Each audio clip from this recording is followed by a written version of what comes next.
Hey everybody! I am recording this video because I noticed that a lot of you guys were struggling with the CFA to the monkey's paw remediation. So what I did is I put together a little video here in order to kind of walk you through it step by step. Okay? So first of all, you want to have two tabs pulled up. In the first tab, you'll want to have the Microsoft form that is labeled CFA 2, the monkey's paw remediation. You can find that on the Kidem assignment from last week, and you'll also find it as a tab in Microsoft Teams. In the second tab, you'll want to have pulled up your Mastery Connect. And in Mastery Connect, you'll want to open up the assessment, which says CFA 2, the monkey's paw. Okay? I've had a lot of questions about where are the questions? Where are the answers? Well, what I'm going to show you here is how you're going to find them. The test itself is modeled after a Common Lit assessment that you found in Common Lit. And so the way they have it set up is they'll have the story first, right, all the way through, and then they have the questions at the end, just like on a test. So if you look on this, when you click on the assessment within your Mastery Connect, you'll see that there are 15 pages. The questions begin on page number 12. Okay? So, if you look in here, it tells you exactly what to do step by step. It says, use the tab labeled Student Answers in Mastery Connect in order to identify which questions you missed. Now, these directions are a little bit outdated because right after I made them, Mastery Connect updated how they show you what is wrong and what is right.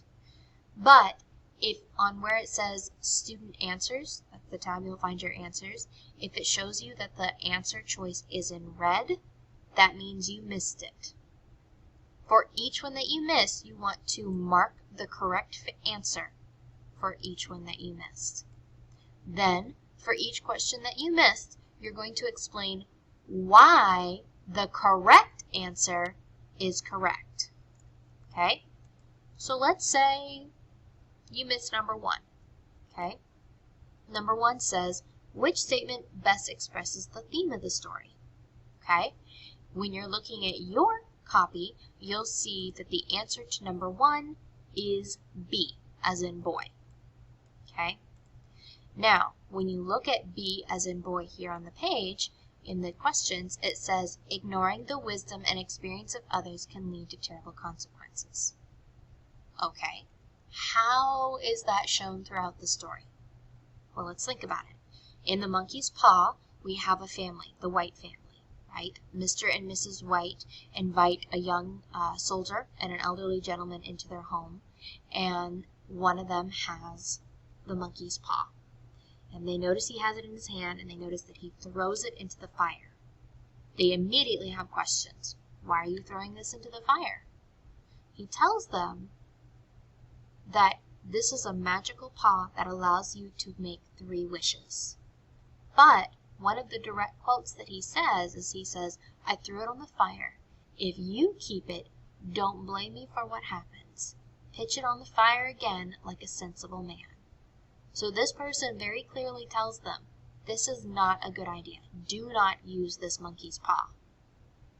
But we know, based on the story, that the White family says, meh, forget it. We're going to take it. So as they use the monkey's paw, they make 3 wishes. The first wish they make is for 200 pounds, or a certain sum of money to pay their mortgage payment. Do they get that wish? Yes, they do. But the way that they get it is because Herbert, the son, is killed at work. And part of the worker compensation that they pay out to the husband and the wife, the parents, is the exact amount of money that they wished for. So, just like it says here in B, they ignored the wisdom and experience of other people, and it led to terrible consequences. So, for question 1, if you missed it, you would have to mark down that B is the correct answer. Then you want to tell me why the correct answer is correct. Why is B correct? Okay? I wrote this. I said B is correct because in the story, Mr. and Mrs. White ignored the advice of the soldier and used the monkey's paw to make a wish. This resulted in their son dying. All right, so take a second. Did that make sense to you? Do you understand how you're supposed to do this? No? You need more help? All right, let's take a look at question number 2. Okay. Now, as you'll notice here in the Microsoft form, this is the little number 2 right here.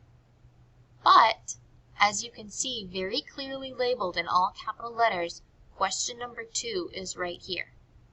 The only reason why is because I was trying to make it easier on you, trying to break it down a little bit more for you, where you mark the correct answer first, and then you tell me why it's correct. Okay? So, question number 2 goes right along with number 1. Number 1 was about the theme. Now, question number 2 is asking you which 2 quotes from the story best support the answer to part A. Okay? So now let's look at question number 2. Okay? Question number 2, I know the correct answers are B and D. Okay? So, when I'm looking at the actual assessment here, and I'm looking at letter B, it says, "I won't," said his friend doggedly. "I threw it on the fire. If you keep it, don't blame me for what happens. Pitch it on the fire again like a sensible man." Paragraph 42. That question, or that quote right there, is very clearly showing us the theme. This is what I wrote. I said B is correct because this is when the soldier told them to get rid of it in the fire. This was him giving that advice, the wisdom and his own personal experience to help them. D.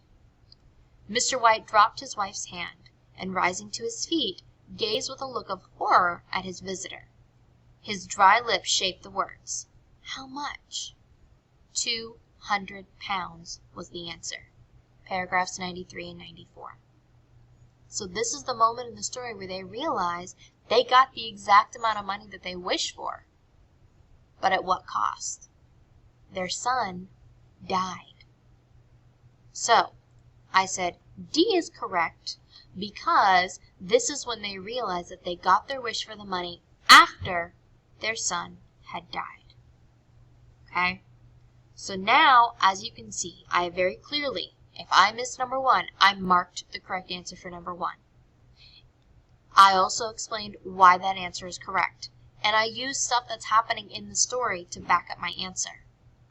For question number 2, I marked both answers that were correct, and then I went on to explain why that answer was correct for both options. Okay? That is for 1 and 2. Now let's take a look at part 3. Question number 3 was the hardest question for any of you guys to answer. And what I mean by that is only like 15 kids in the entire 8th grade. Whether you're in my class or any of the other classes, only 15 kids got this question right. If you got this question right, give yourself a pat on the back or a round of applause because you definitely deserve it. So, the video here is what you're going to watch first because I feel like most of you didn't know what mood was, especially within a story. So all you have to do is start watching the actual video. And what's really, really great about the video is if you go all the way to the end, it gives you the answer for the question, right? It says, what techniques do authors use to illustrate mood in stories? It's the last title screen. Word choice, imagery, and setting. I tried to make that easy for you all. But what I really like about the video is it explains how you can pick out those specific words that show you the mood of the story. Okay? Now question 3, we know that the correct answer here for number 3 is D. Okay? And D says for number 3, how do paragraphs 63 through 72 contribute to an understanding of the mood at this point in the story? They show that the mood has changed from disturbing to lighthearted. So if you missed number 3, which most of you did, you would then want to mark that it is D. Okay? Now, here, this next question is asking you to take it a step further, mainly because so many of you missed number 3. It says, which words/phrases show you the tone of the story? Type in all caps and separate your answers with a comma for your answers to count. Okay?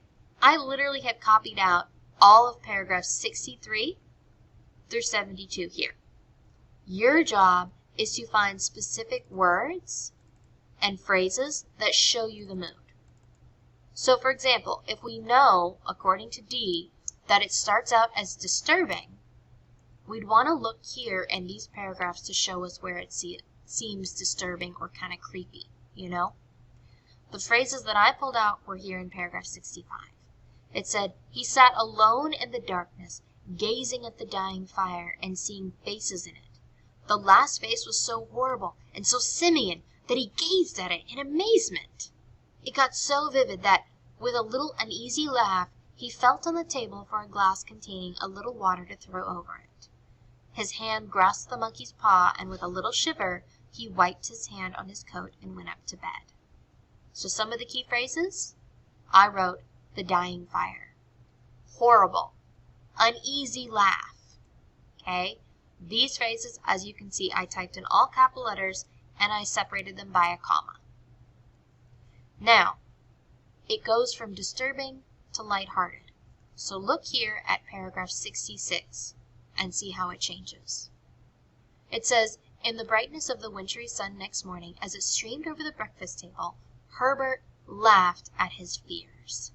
There was an air of prosaic wholesomeness about the room which it had lacked on the previous night, and the dirty, shriveled little paw was pitched on the sideboard with a carelessness which betokened no great belief in its virtues.